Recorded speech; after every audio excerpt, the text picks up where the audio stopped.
How we doing, guys? Welcome to the preview and the predicted lineup. Sunderland against Arsenal, and it's another game where we're sitting here and thinking, can we keep a clean sheet?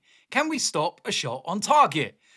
How times have changed for us Arsenal fans. But listen, at the start of the season, when you looked at the fixtures, you probably looked at the Sunderland game and thought, do you know what? That'd be a nice game to have straight after the Champions League. They'll be fighting relegation, etc., etc. But that's not the way it's turned out to be, because Sunderland are flying in the Premier League and are having a really good season, fourth in the league. And it sounds mad to say that in November, but fair play to them because they've been brilliant. And they've only lost 2 games so far this season. They've only conceded 8 goals this season.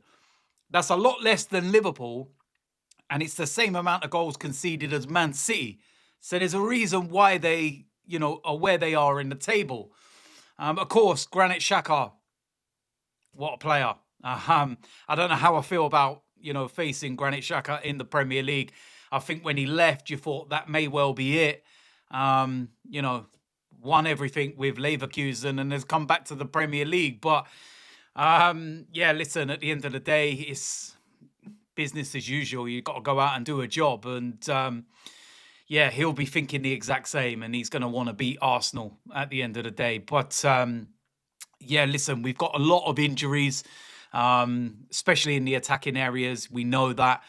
But I was thinking about this earlier on, and I don't care what kind of injuries we have. We're going to need to go out and do a job. If you want to win the Premier League, these are the games you've got to pick up the 3 points. We were going up against the likes of Real Madrid last season with a lot weaker side than what we currently have available. And we were banging 5 goals past them over 2 legs. So why should we be going into a game against Sunderland, with all due respect to them and how great a season they're having, and feeling worried and feeling a little nervous? We've still got a very strong side, despite the injuries. We've still got an unbelievable defence, because that's not been affected. So why should we be going into the game and thinking, I'm a little worried about this one? Don't get me wrong, you can be cautious, but worried? Nah, we need to go into it with a mindset of a team that's top of the league comfortably and looking to pick up 3 points. And the reason why it's such a big weekend as well is because Liverpool and Man City play each other. So you get the opportunity of putting distance between yourselves of, one of them or both of them, or... and listen, at the end of the day, we've got to go out and we've got to do a job. It's as simple as that. Team lineup, I think, kind of takes care of itself. The press conference with Mikel Arteta was quite interesting, because the question was put to him with the likes of Havertz, Odegaard, Madueke, Martinelli, Gyökeres.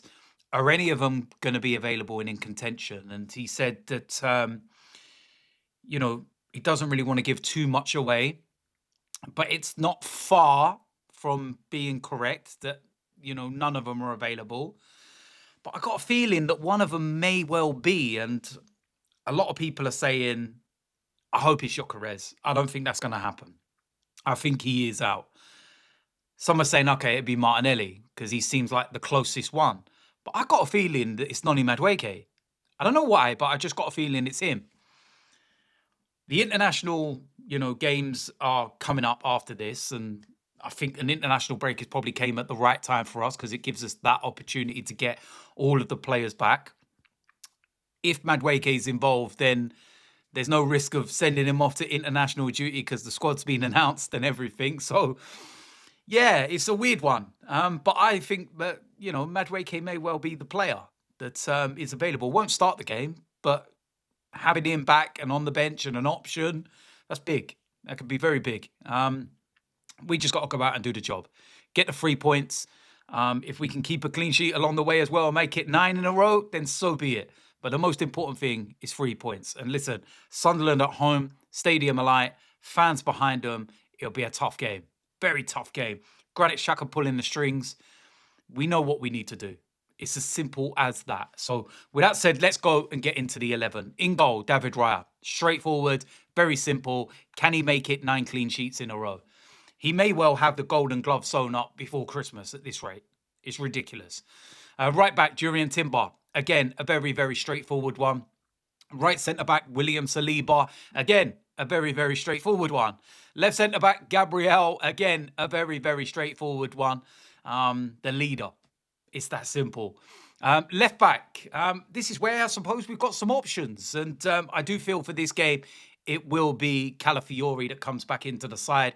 Hencape, very, very impressed with him from what I've seen so far. And he's definitely knocking on the door right now. Very, very close. But for this game, I feel that Calafiori will come into the side. In the midfield, Martin Zubamendi had a rest in midweek because he was suspended, so there was no choice. But he will be fresh and ready to go, and that's very, very simple. And we missed him in, certain moments in the game. And the way he just keeps things ticking and the way he just dictates everything and the way we play, very, very important. On the right-hand side, Bukayo Saka. Again, a very straightforward one. Last few games, I think Bukayo's been a bit below par. So I'd like to see him step up and really put a big performance in. Next to him will be Eberechi Eza. Had quite a long rest in midweek in the Champions League because he was on the bench, only came on last 20 minutes or so. So yeah, a very, very straightforward one. Next to him, Declan Rice can be a little bit more of his normal self in this game, should we say. I felt that he was kind of playing within himself because he didn't want to risk that yellow card in the Champions League game. But when you look at his last performance in the Premier League, that's what we need again. Big, big, big performance. Very simple. On the left-hand side, we'll go with Trossard. And listen, right now, he's producing. He's doing really well. 7 goal involvements in his last 13 games. He's been really good of late. No issues with this at all. And then up front as the striker will be Mikel Merino. He won't give you what Victor Gyökeres does. He won't, bring everybody into play the way that Gyökeres does and maybe occupy defenders in the same way that Gyökeres does. But the benefits to that is that if we can get the ball wide and get the ball in the box quick, he is unbelievable with his finishing. One of the best. And right now, listen, he scores when he's in and around that 6-yard box. It's that simple. Whether it's for Arsenal, whether it's for Spain, it doesn't matter. He knows how to put the ball in the back of the net. So you give him the chances and play to his strengths and don't try and compare him to Gyökeres, we'll be fine. It's that simple. And listen, when you look at that lineup, like I said, with all of the injuries that we've got, you've got the likes of Kai Havertz, Noni Madueke, who I do feel will be back for this game, Martinelli, Odegaard, Gyökeres, like I said, Gabriel Jesus, who's just come back into full training as well now, which is a big boost. But listen, that's still a very, very strong side. And when you look at the potential bench as well, you're going to have players there. If you've got the likes of Madueke coming back, Wanyeri, Max Dowman possibly. So yeah, and then you're going to have the likes of Norgard, Miles Lewis-Skelly, Ben White, Hencape, or Mascara, and the options are there. And that's mad, isn't it, when I'm reeling off all those names, considering all the injuries. So despite being what I would say an injury crisis, because it's all in that one area, we're still all right. And that's still a very strong side. Very, very strong side. And it should be enough to get the job done, albeit it will be a tough game. Very tough game. Sunderland, very good side. Very impressed with them this season. So, listen, there we go. That is it. Let me know in the comment section what you think. Do you agree or disagree? If you're new around here, hit the subscribe button, smash a like on this video, and I will see you lot soon. I'm out of here.